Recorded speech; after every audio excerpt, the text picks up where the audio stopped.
Good day, everyone. I'm very glad to be here and very impressed with what I've seen so far of the Turkish startup scene. And one of the things that I've been hearing over and over again, and it's in line with what many people were saying this morning, is that they would like to see Turkish startups not only be leaders at what they do, but also be global leaders and establish their global footprint. So I would like to speak today about BlaBlaCar's history and tell you how we managed to become a European leader at what we do and how we are establishing our global footprint. And I will start first by explaining what BlaBlaCar does. So BlaBlaCar is an online ride-sharing service, and it connects drivers who have empty seats in their cars with passengers who want to go the same way. So in Turkey, it would be like this. If I'm a driver and I'm going from Istanbul to Ankara, I would be paying 135 lira, more or less, for the trip. That's petrol, that's insurance, that's toll, that's depreciation of my car. And at the same time, I would have 3 empty seats in my car that I could fill with passengers. So I will put those 3 empty seats on BlaBlaCar, and then 3 passengers who need to go from Istanbul to Ankara as well can pay me 45 lira each and drive with me in my car. And this means that I will be able to drive without paying for petrol. And the 3 passengers will be getting from Istanbul to Ankara for much less than they would be by taking the bus, and also faster, since they would be saving a couple of hours. So BlaBlaCar has managed to establish this very huge transport network that is not only sustainable, but also self-organizing and incredibly efficient. And many of you right now are probably thinking that we're doing this. And you're very right. And you're probably, many people at the start were not very impressed. They were kind of scared of what we were doing. And they were thinking of these guys in their car, of smelly hippies. And to be fair, I wouldn't want to be with those guys in the car either. And other people were telling us, wait, so I'm going to be in my car with this guy, with an axe murderer, and to be fair, we wanted to avoid this. So we had to make sure we're nothing like hitchhiking, and we're not. BlaBlaCar is planned, it's paid, and it's trusted.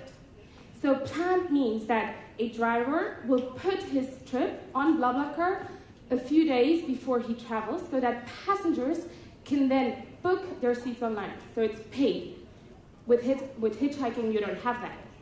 And also, it is trusted. Whenever 2 people travel together, they leave ratings for each other. So I will know how other people have traveled with the person I have traveled with and what their experience was like. So we started off with a great product, and we realized that we were actually onto something great. Within 2 years, we managed to scale the community from 2 million to 6 million. People needed this. People were connected. Petrol prices were going up. And tell me about Turkey.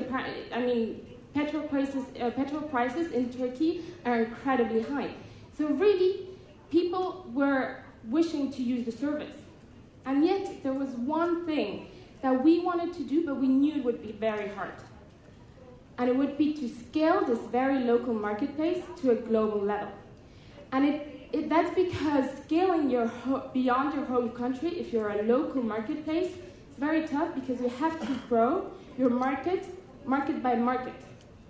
And concretely, in Europe, you have a market that is very much different country by country. For instance, our drivers, they're very different in Spain as compared to France. In Spain, they will do a domestic trip. They will go from Madrid to Valencia. In France, our drivers will go from Paris to Lyon. I have to address those drivers differently. I have to build my community differently. And I also have to go through language barriers. I have to go past PR barriers, and I have to apply different payment systems. Yet, we really wanted to become global. and we had the ambition to do it. So this is something I wanted to share with you today. And it's for those companies who have the ambition to do it. And we came up with something that we call, our Dummies Guide. Our Dummies Guide to scale global marketplaces for Europeans. And I will give you 3 reasons we think we managed to establish it, and 3 recommendations I would like to give you. Number 1, invest in your geographic footprint really early on.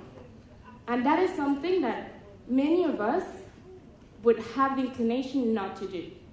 Because most people try to establish their local marketplace and to have revenue before going abroad. Using BlaBlaCar as a case study, I'll show you how this worked for us.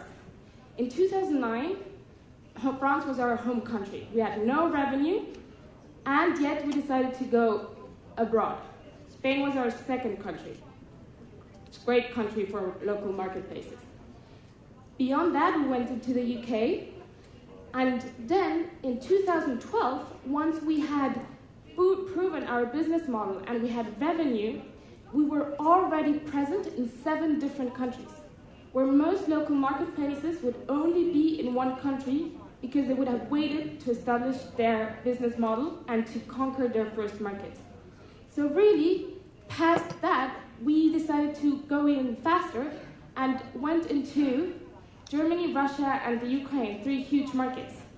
So right now, the population we are covering is of 550 million. That's more than the US. And that's only within a few years of establishing our business model. And this has been crucial for our international expansion. Do it fast so that you're the first one entering all those new countries. Point number 2, build real local teams very early on. This is a choice, really. I guess that BlaBlaCar, being a company with 100 employees, it already functions like a big multinational, and it's logistically and managerially more complicated than if you were to keep one centralized office. But for us, we have realized that, it's a huge advantage to be able to address our different markets through local teams. So we have one team in Spain, another one in the UK, Poland, Italy, Germany, and Russia. And obviously our headquarters in Paris. And really what we've managed to do by having local teams in each country is that we have created autonomy in all those countries. So we have local teams who speak the language, who've grown up there, who know the market extremely well, building those markets for BlaBlaCar very efficiently. And we give them a lot of autonomy in order for them to grow as fast as they can. Very important for BlaBlaCar, and I could only recommend it for other local marketplaces as well. And my final point, and point number 3, is to create, and we really believe that creating this unified brand and culture very early on is extremely important, and I'll tell you why. We started off being really bad at this. This whole brand thing did not work out well at the start because we were covoiturage.fr. And that is the French description for ride-sharing. So if you were to try to pronounce that in Spanish, you would get a little covoiturage. And if you try to say it in English, it goes something along the lines of covoiturage. And earlier someone was trying to pronounce this in Turkish for me, but I'm not going to try and repeat that because it didn't go very well. So beyond using covoiturage, we decided that we needed one name that works everywhere. And as Elmira was saying earlier, it's a bit of a funny name, but we decided to call ourselves BlaBlaCar. And our founders were not dark. This was done on purpose. And the reason behind it is that our product asks every member to describe themselves as being a blah blah, or a blah blah blah, depending on their level of chattiness. There you go. That would be a total blah blah blah. And this has enabled us to not only create a brand name, we also have a very blah blah centric culture.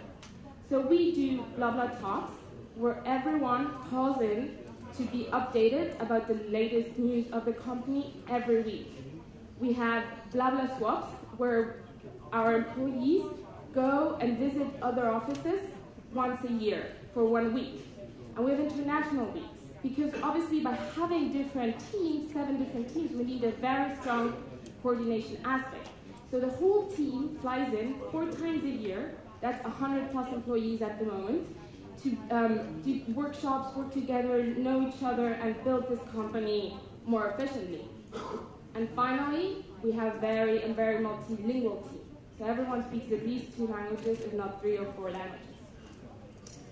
My 3 points being to build your geographic footprint really early on, to have local teams, and to create a very unified brand and culture in order to become a local marketplace at a very global scale. I was showing you earlier that our member growth has been huge in the past 2 years once we started going international. But actually, the really interesting point here is that when we were in France only, we did about 98% of our growth in France. And once we started to go international, we saw that most of our members were actually coming from abroad. So I'm showing you here our number of new members joining every month. And right now, in only 2 years, we managed to scale from having most of our growth in France to only having 33% of our monthly growth in France, and 67, so 2/3 of it, coming from outside of France. And this is where our biggest growth potential lies. This is where we can grow fastest in the next few years, which is why the international expansion has been so important for us. It is not over yet. We're obviously looking at new markets, and Turkey is a potential new one for us. And we're looking for people who can help us launch this market, or who can give us more insights about Turkey. So if you're one of those people, please come and find me, and I'll be very interested to talk to you. Thank you so much.